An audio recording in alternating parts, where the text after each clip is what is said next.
దారికి 5 ఎకరాల అమ్మకానికి ఉంది. ఇది దారి కడి ఇట్లా వద్దు, ఇట్లా స్ట్రైట్గా ఇక్కడి నుంచి మళ్ళీ లెఫ్ట్ పోతుంది. ఎల్ షేప్లో ఉంటుంది ల్యాండ్, తక్కువ ధరలో ఉంది.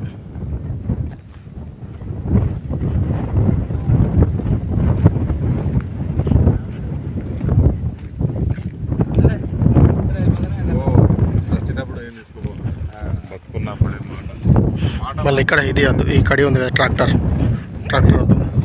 ఇక్కడ నుంచి ఇట్లా స్ట్రైట్గా పోయి లెఫ్ట్ పోతుంది, తక్కువ ధరలో ఉంది. బీటీ రోడ్ నుంచి 500 మీటర్లు ఉంటుంది. డబల్ రోడ్ నుంచి కిలోమీటర్ ఉంటుంది. 100 ఫీట్ రోడ్ నుండి మండల్ టౌన్ నుంచి 3.5 కిలోమీటర్లు ఉంటుంది. జనగాం జిల్లా నుంచి 24 కిలోమీటర్లు ఉంది ల్యాండ్ వరకు. హైదరాబాద్ నుంచి 105 కిలోమీటర్లు ఉంటుంది.